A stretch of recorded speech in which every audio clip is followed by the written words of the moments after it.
Hello sa lahat, sa video na ito, pag-uusapan natin ang module ng pagpapalitan ng cyber ng sarili mo, mga token na nilikha sa platform ng DJI sa iba pa dito sa platform na ito. Hindi lamang paglikha ng token, ang maaari pati na rin ang pagpapalit ng mga ito.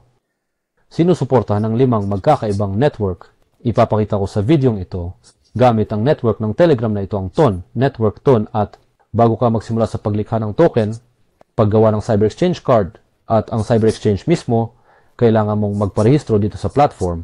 Magrehistro gamit ang pindutang lumikha ng token. Meron dito isang malaking asul na pindutan. Tayo ay dadalhin sa pahina ng pagrerehistro. Dito, kailangan mong ilagay ang iyong registration data. Ibig sabihin, mag-iisip tayo dito ng nickname. Ipasok ito dito, tukuy ng mga aktibo. Kailangan ng aktibong email address, talagang aktibo. Dahil kailangan mong pumunta sa link mula sa email para kumpirmahin ito.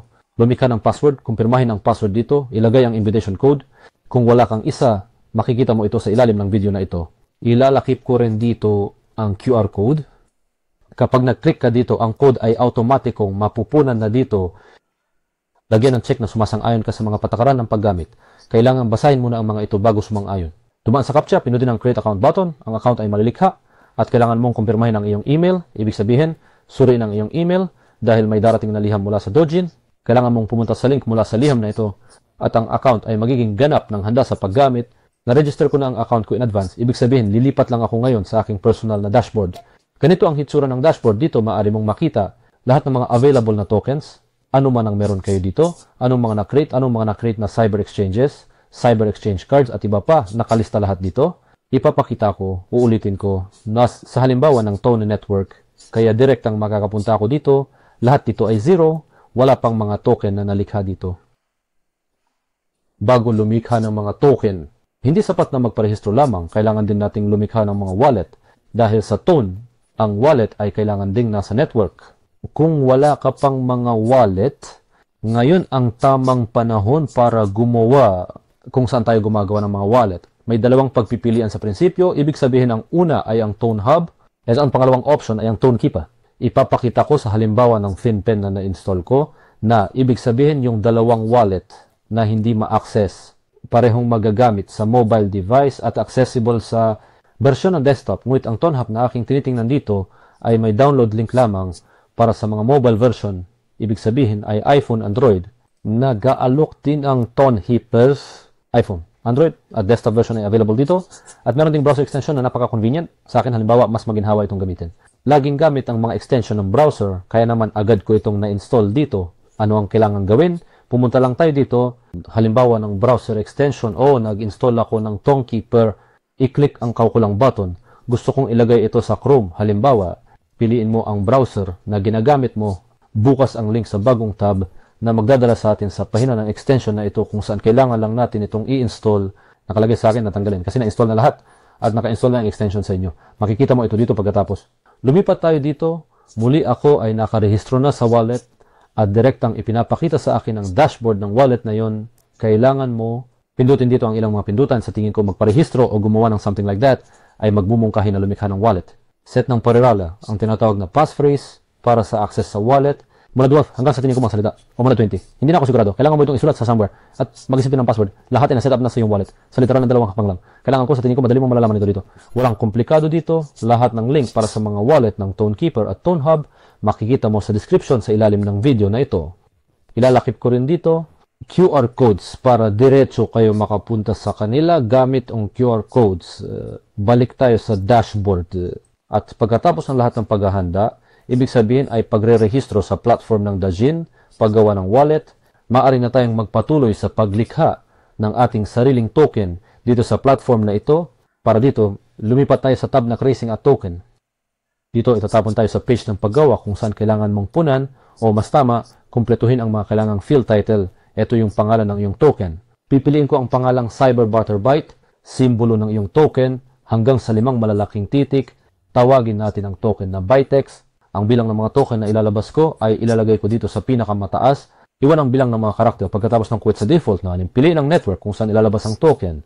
Dito ang mahalaga ay huwag magkamali o piliin ang tamang network. Ang talagang kailangan mo kung saan gusto mong gumawa ng token. Ang paglalarawan ng iyong token ay kukunin ko muna, gawin natin ito. Susunod, ang logo ng iyong token sa network ng TON. Mari kang pumili dito ng file ng logo. Piliin natin ito ngayon na prepared ko na ito in advance. At ang huling field, ang pinakababa, ay ang address ng iyong wallet sa network ng TON. Kukuha tayo ng address ng wallet mula talaga ng iyong wallet. Kukuha ako nito mula sa Tongkeeper dahil ginagamit ko ang Tongkeeper. Actually, ito na ang address pero nakikita natin dito na ang hint ay EQ, samantalang ang wallet ko ay nagsisimula sa UQ. Ibig sabihin sa network ng TON, may iba't ibang format ng mga address ng mga wallet. At dahil dito, maaari tayong sumunod sa prompt na ito at i-convert ang address o pumili ng address sa ibang format. Para dito, maaari mong gamitin ang serbisyo ng TON Viewer. Kinokopya ang address ng wallet. Pupunta tayo sa tonyviewer.com at dito, agad akong pumunta sa pahina ng aking wallet. Ibig sabihin, naghanap ako sa address ng wallet, pindutin ang enter. At agad akong napunta dito at nakikita natin dito ang address. Ito nga ang address sa format na EQ, kunin natin ito. Kukunin natin, kopyahin, babalik at ipapasok ito sa kahon. Susuriin muli kung tama ang lahat ng iyong inilagay. Kung okay lahat, pindutin ang Create a Token button. At tayo'y dadalhin sa payment page. Magbabayad ako gamit ang cryptocurrency, ibig sabihin kailangan mong magbayad ng $25. Maaari rin kung magbayad gamit ang bank card, pero piliin ko na lang sagad ang cryptocurrency. Pindutin ang button na Choose. Tayo ay ididirekta sa payment gateway at dito maaari niyong piliin kung anong cryptocurrency ang inyong gagamitin sa pagbabayad. Ang pinakasimpleng paraan sa akin, ang pinakamadali ay gamitin ang USDT, ibig sabihin magbayad gamit ang USDT TRC20. Isang katumbas ng stablecoin ng dolyar, ibig sabihin ang isang USDT ay katumbas ng isang dolyar sa esensya sa network ng Tron. Ibig sabihin pipiliin natin ito. Dito ay ipinapahiwatig ang halaga ng bayad na kailangan mong bayaran. Ibig sabihin 2,500, 63 hindi maaring i-round off sa anumang direksyon. Kung ano ang nakalagay iyon ang kailangan bayaran. At dito rin namin ilalagay ang email address. Lahat pagkatapos ilagay ang mga detalye, pindutin ang button na magpatuloy. At dito ipinapakita sa atin ang address ng wallet kung saan dapat nating ipadala ang mga pondo. Ulitin ko, ito ay 2,563 USDT. At dito, maaari kang mula sa iyong ilipat lang yung tether na nasa inyong wallet sa 2563 sa wallet na ito. Kung wala kang account, maaari mong gamitin ang serbisyo ng Best Change, isang aggregator ng palitan at direktang ipadala. O mas mabuti, magpalit gamit ang iyong card, halimbawa, mula sa bangko patungo sa wallet na ito. Paano ito ginagawa? Hanapin dito sa graph na ibinibigay kung ano ang ipapalit mo. Halimbawa, kung gusto mong magbayad, halimbawa gamit ang card mula sa Sberbank, piliin ang Sberbank. And kailangan nating i-convert sa USDT.TRC20. Ito ay Tether.TRC20. Piliin natin. Na ito ang napakita sa atin ang malaking bilang ng mga palitan. Piliin ang nagustuhan mo at tingnan mo. May mga minimum na halaga din na maaari mong ilipat. $25 ito, mga 2,000, 2,000 rubles. Kaya tingnan natin kung ano ang nababagay sa'yo. Halimbawa, sa aking kaso, kahit dito ay okay na, hindi ko makita dito. Siyempre, para sa mas malaking halaga, kailangan mong lumipad paibaba. O, halimbawa, oo, easy swap mula sa 2,500, kahit na posible na marami rin ito dito. Halimbawa, ang world change ay mula sa 1,500. Dito, ito'y nakasalalay sa rate. Ibig sabihin, mas mababa. Hindi ganong kapakipakinabang ang rate. Pumili ng tamang money changer. Ibig sabihin, direktang ilipat sa tinukoy na wallet dito at maghintay. Kapag ang iyong transaction ay makukumpleto, hindi ko kailangang gawin ito dahil meron na akong wallet na may USDT at gagawin ko na lang ang transfer at maghintay tayo hanggang sa ito ay magtagumpay.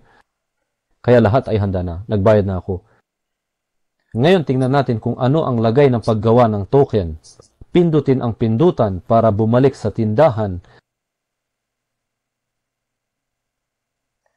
Nagbayad na. Handa na ang token para sa paglikha. Pindutin ang button na Create a Token by Text at dito nangyayari ang paglikha. Sa tingin ko, ito'y tumatagal lang ng halos 1 minuto. Hihintayin natin ngayon. As lahat ay handa na, ang token Cyber Butterbyte o Bytex ay matagumpay ng nalikha. Balik na tayo sa dashboard. Pindutin natin ang button na may token para makita natin kung paano ito ipinapakita dito. Kaya piliin natin tono at nakikita natin na oo, talagang nalikha ang token. At ito nga dito. Nakikita natin ang kanyang smart contract. Pinindot ko ang pause sa video para maghintay na makredit ang bonus tokens. at tingnan natin sila sa viewer na yon. Pumunta tayo sa Tone Viewer. Dito na ipasok ko na ang aking wallet at lumipat sa tab ng mga tokens.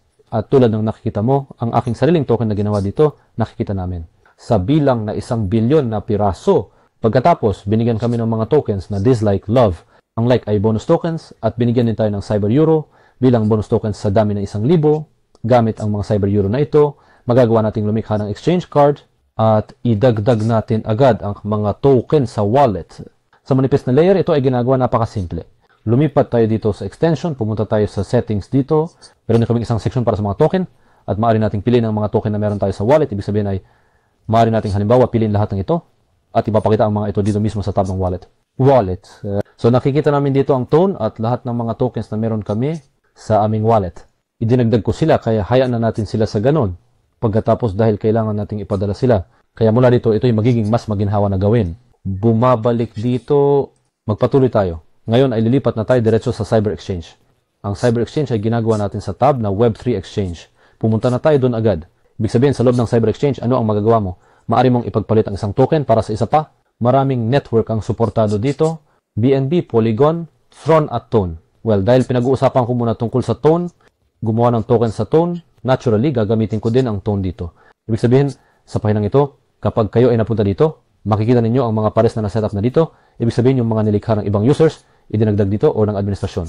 Ibig sabihin, kung halimbawa, kailangan mo lang palitan ang mga token sa isa't isa, maaari mong hanapin dito baka meron na ang pares na interesado ka. Kung nais mong lumikha ng iyong sarili para magdagdag halimbawa dito o basta mag-create ng card kung saan maaring makipagpalitan ng tokens ang ibang users, kailangan mong mag-scroll ng kaunti pababa at dito makikita mo ang dalawang malaking buttons. Ang unang button sa kaliwa na naglilikha ng pares at nagdaragdag nito dito sa pahinang ito para makita agad ng ibang users ang pares na ito at makapili. Ang pangalawang button ay lumilikha lang ng isang simpleng exchange card. Hindi ito kasama dito tulad nito, oras na. Lumilikha ito ng ganitong uri ng card na maaari mong ibahagi sa iba gamit ang isang link patungo sa card na ito at sila ay makakapagpalitan ng tokens gamit ang halimbawa QR code o sa pamamagitan ng address. Ngayon, gagawa ako ng isang natatanging card para sa palitan na nilikha gamit ang 500 bonus na token. Para dito, pinipindot natin ang katugmang button. Tayo ay napupunta sa menu ng paggawa ng exchange card. Oo nga pala, pwede kang magpalit ng wika dito. Kung hindi mo gusto, halimbawa ang Ingles, pwede mong ilagay sang iba. Halimbawa, narito ang Espanyol. Makikita mo, lahat ay nagbabago. Pero okay lang sa akin ang Ingles, default ko ang Ingles. Kaya punan natin ngayon ang card na ito. Magpatuloy tayo, tulad ng dati, mula itaas hanggang ibaba. Una sa lahat, kailangan mong itagda ang network kung saan. Magpapalitan ng swap, paalala na ito ay tungkol sa tono dito. Ang mahalaga ay hindi kayo magkamali. O, ibig sabihin, sa network, hindi ka dapat magkamali. Kung hindi, maaring lumipad ang iyong mga token. At hindi na makakabalik. Sa madaling salita, o, ibig sabihin ay maaari mo silang basta-bastang mawala. Kaya pumili tayo ng tono dito at saka, gagawa ako ng palitan ng like tokens sa mga Bytex tokens na ginawa ko sa kaliwas token contract address para sa pagtanggap. Dito namin ilalagay ang address ng token na like at dito naman ang address ng token na Bytex. Saan sila makuha? Mayroon na akong bukas. Ang address ng token na like nito, lahat ng mga address na ito ay ilalagay ko sa description sa ilalim ng video na ito. Makikita nyo rin ang QR code. Ito na nga sa inyong mga screen. Ito ang address ng token na like. Kunin natin ito at kopyahin. Ilagay natin sa patlang na ito.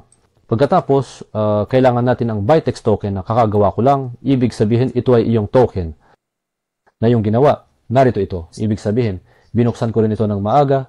Kopyahin natin ito sa ganitong paraan. At ilagay natin ito dito. Tiyaking sinusuri mo kung ano ang iyong kinokopya. Ibig sabihin ay kung magkamali ka ng pagtukoy ng maling mga address dito, maaaring basta-basta na lang mawala ang iyong mga token. Kapag nawala, ibig sabihin, peer-to-peer network, hindi mo na sila maibabalik. Walang lugar para sa mga pagkakamali dito. Susunod, dito ay tinutukoy namin ang leverage o coefficient. Ibig sabihin, gaano karaming mga token ang ibibigay. Halimbawa, kung meron akong pair na like byte, ipinapahiwatig ko. Halimbawa, gusto ko na sa bawat like ay ibinibigay. 10 token bawat byte. Kaya itinatagda ko ito sa isa sa 10. Kung halimbawa gusto ko sa 100, itinatagda ko ito sa 100 para ituro natin sa vistas. At sa ganong paraan, kung gusto ng isang tao na bumili ng 10 ng siyang mga token na Bytex, dapat siyang magbayad ng isang like token, naglilipat ng isang like token at nakakatanggap ng 10 Bytex tokens, pindutin ang pindutan ng create para makagawa ng cart. Dito sa amin, sinusuri ang mga na-input na datos. Tama ba ang mga datos na ito? Oo. At pagkatapos ay hinihikayat tayo na magbayad paglikha ng card. Para dito, pipili tayo ng network na kailangan natin. Network ng tone. As marilas na pagbayad dito gamit ang bonus ng mga token. Tandaan natin na meron akong 1,000 bonus ng mga token ng Cyber Euro. Kaya pinipili ko sila at ang kabuang halaga ay 500 Cyber Euro. I-check ulit ang lahat. Tama ba ang network na nakalagay? Tama ba ang token na nakalagay dito? At pagkatapos ay pindutin ang pay button. Ngayon, kailangan nating maglipat ng 500 Cyber Euro mula sa wallet na ito. Sa wallet na ito. Ibig sabihin, ang wallet na ito ay akin. Ang wallet na ito ay para sa pagpapalitan. Sa makatuwid, gagawin namin ito lahat. Nag-aalangan ka halimbawa, sa address na ito, tama ba ang pagkakalagay mo? Palagi naman may kaukulang. Ang kakayahan na ito upang i-verify sa Tone Viewer. Tara, lumipat tayo dito. Agad pindutin ko ang search. Tinitingnan namin. Ito nga ang wallet ko. Nakikita ko ang address. Ibig sabihin, inilagay ko ito sa format. Ngunit ipinapakita rin niya sa akin dito sa format ng UQ. Ibig sabihin, talaga ito ang aking wallet address. Ayos lang lahat. Tama tayo sa susunod. Lumipat tayo dito. Kinokopya ko ang address para pagbabayad at kailangan kong maglipat ng 500 Cyber Euro. Gagawin natin ito ngayon. Pumunta tayo sa wallet, pumunta tayo dito sa token na ito. Nakikita natin dito ang Cyber Euro. I-click ang send button. Address ng tatanggap. I-click ang magpatuloy. Sinusulat namin dito ang 500. Pinipindot namin ang magpatuloy. Tingnan natin kung tama ang lahat dito at pindutin ang confirm at send. Dito kailangan nating mag-input ng password. Ilalagay ko na ito ngayon. Kapag na-input na ang password, pindutin ang kumpirma. Lahat ay handa na at naghihintay tungkol sa paglipat ng ating mga pondo. Pagkatapos kumpirmahin ang paglipat, magre-refresh ang pahinang ito. Maghintay tayo sandali. Lahat ay handa na, bayad na, nililikha ang card. Kailangan lang maghintay ng kaunti. Lahat ng card ay matagumpay na nalikha dito. Makikita natin ang link sa card na ito. Ibig sabihin, maaari mong kunin ang link na ito at ipamahagi ito sa iba. Ibahagi ito sa ibang tao. At sila sa pamamagitan ng link na ito, makakakita sila ng card ng palitan, makikita kung saan magpapadala ng tokens at maaari ng palitan. Dito, bago ang lahat ng ito, mahalagang maglagay ng kaunting tokens sa ton para sa gas. Kailangan natin ng gas para gumana ang cyber exchange. Kailangan din nating ilagay sa balanse ang mga token ng Bytex na ipagpapalit. Ibig sabihin, ito ay parang deposito ng mga token. Mahalagang bigyang pansin dito kung nagkamali ka kahit saan. Halimbawa, nagbigay ka ng maling wallet address o kung mag-transfer ka, halimbawa, hindi mula sa tamang wallet, hindi sa tamang wallet, ang iyong pera ay basta na lang mawawala. Ibig sabihin, hindi ito makakarating. At hindi na sila maibabalik. Ibig sabihin, napaka-importante na palaging suriin mo ang iyong sarili kung tama ba ang iyong ginagawa. Hindi pinapatawad ang mga pagkakamali dito. Tandaan, kapag nag-transfer ka ng token sa card na ito, hindi mo na sila mababalik. Ibig sabihin, kapag na-deposit na sila dito, halimbawa, hindi mo na sila maibabalik, pwede mo lang silang palitan. Sa kasong ito, like sa ByteQs.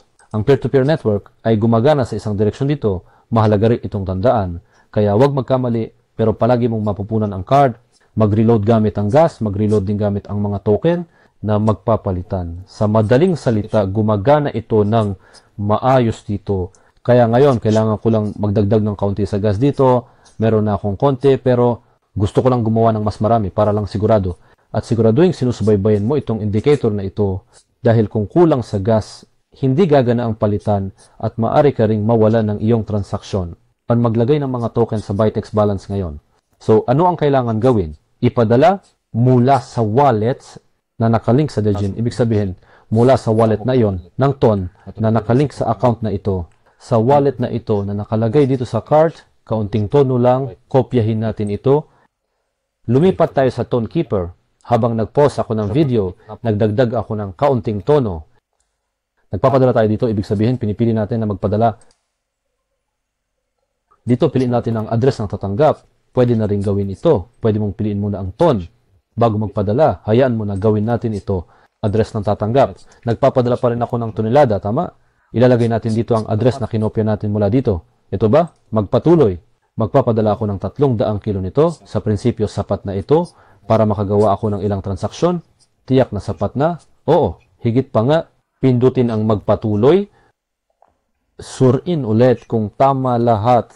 Bayad sa serbisyo, kumpirmahin at ipadala.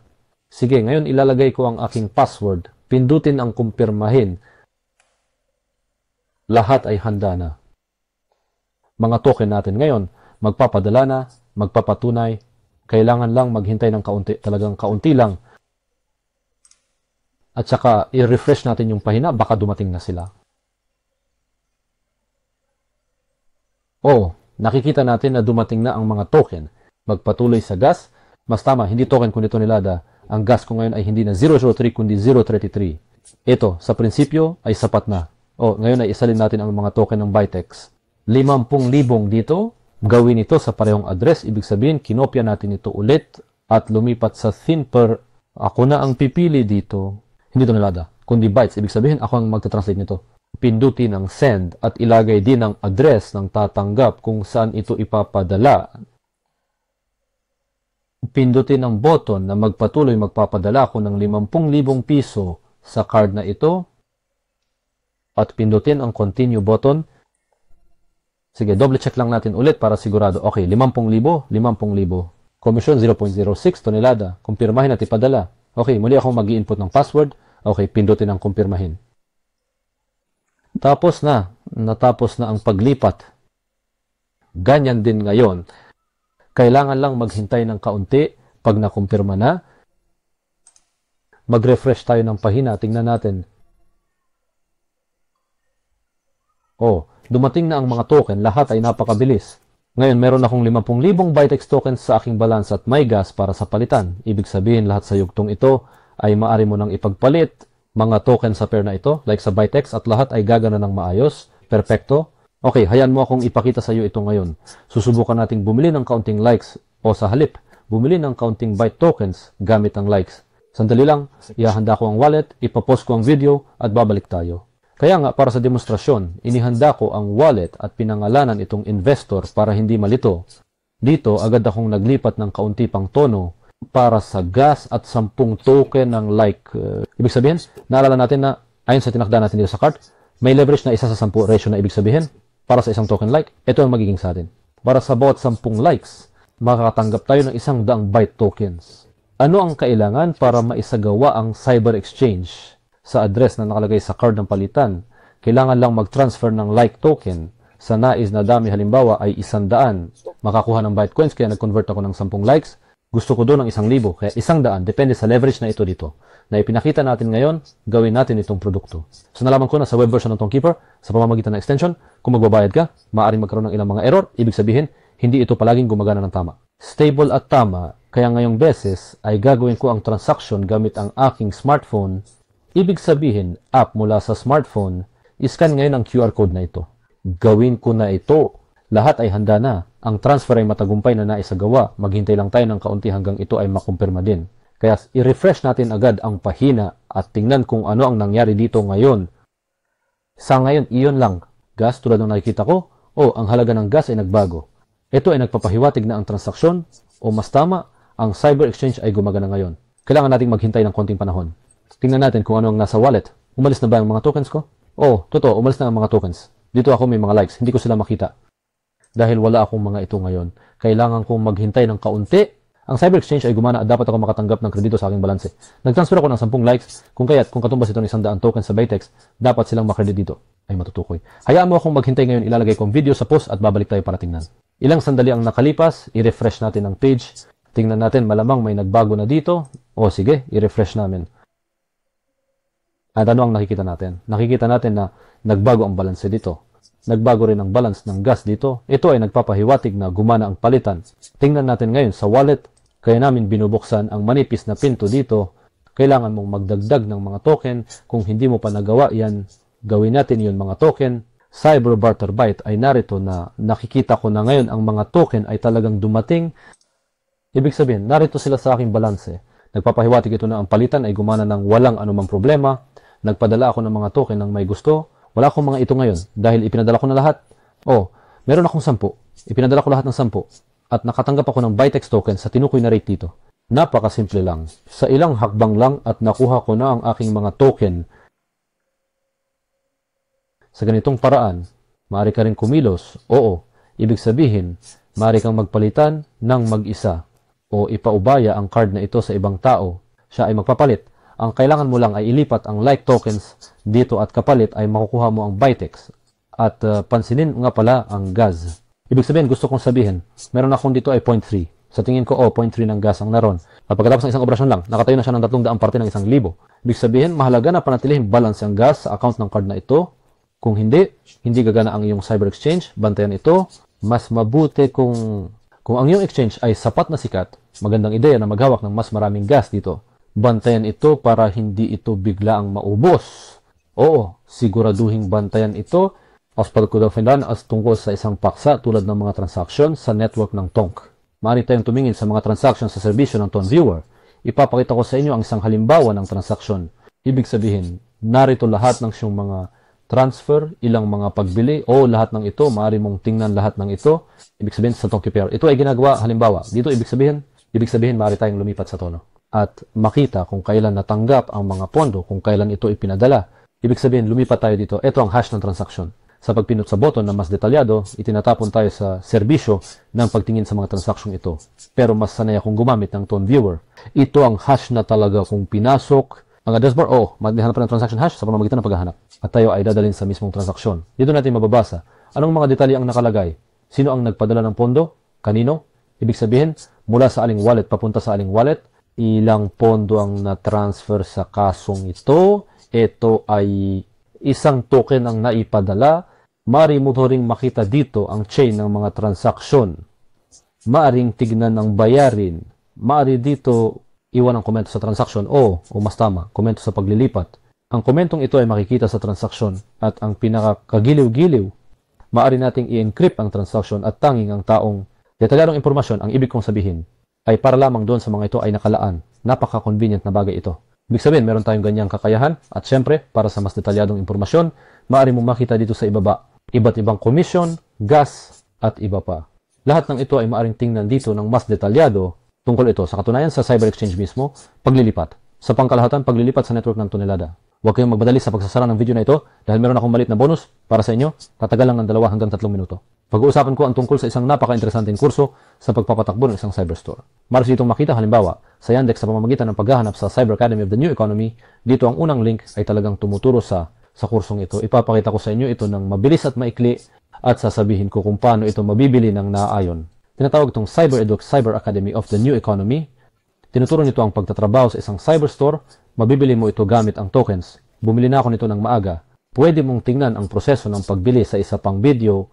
Sa isang mas maagang video tungkol sa platform ng Dejin, ginawa ko lahat yan doon. Literal na online. Ilalagay ko ang link ng video na ito sa ilalim ng paglalarawan ng video. Dahil binili ko na ito, hindi ko na ito mabibili muli, kaya ipapakita ko ito sa iyo mula sa malayo, sa loob. Mahahanap mo rin ang lahat ng mga link sa description at sa iyong screen. Makikita mo ngayon, mas tumpak ang QR code na sa pagpunta sa link at pag-scan nito, ay mapupunta ka sa pahina ng produktong ito. Pagkatapos magbayad, makakatanggap ka ng email. Ang email ay ganito ang itsura. Merong malaking Get Product button na direktang nag-uugnay sa pribadong Telegram channel na naglalaman ng kursong ito. Ano ang hitsura nito? Ganito ang hitsura nito. Ibig sabihin, ito ay isang pribadong Telegram channel na may impormasyon at isang archive ng mga file.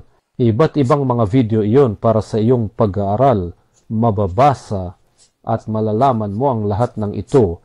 Ang kurso ay medyo maganda. Natapos ko na ito kaya inirekomenda ko rin sa iyo.